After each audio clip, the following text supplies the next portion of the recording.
بتا دیا تھا تو سوال اٹھتا ہے کہ کوئی ضرورت کیا تھی معراج کی؟ یہ کام تو فرشتے کے ذریعے سے بھی انجام پا سکتے تھے.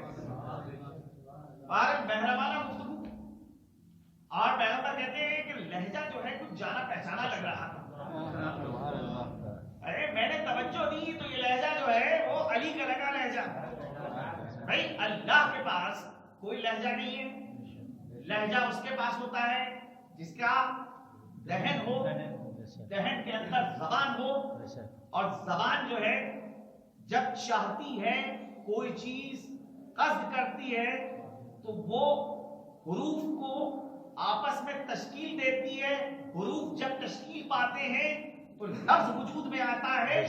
لفظ زبان سے جب صادر ہوتا ہے تو لفظ لہجے کا تابع ہوتا ہے. لیکن وہ ذات وہ ہے جو جسم و جسمانیت سے مبرہ ہے، پاک و پاکیزہ ہے. بہرحال اس کو جناب پیغمبر اسلام سے گفتگو کرنا ہے. گفتگو کا یہ بھی طریقہ ہو سکتا تھا کہ وہ براہ راست سارے حقائق دل پیغمبر میں اتار دیتا، لیکن اس نے آواز کے ذریعے سے ان حقائق کو سماعت پیغمبر نے منتقل کیا. تو پروردگارا تیرے نزدیک تیرا پیغمبر سب سے زیادہ محبوب ہے، کیوں نہیں تو نے انہی کے لہجے میں گفتگو کی؟ کہا کیونکہ پیغمبر جب مجھ سے محو کلام ہیں اور خود میں انہی کے لہجے میں گفتگو کروں تو پیغمبر کیسے تشخیص دیں گے کہ یہ میرا لہجہ ہے یا خدا کا لہجہ ہے؟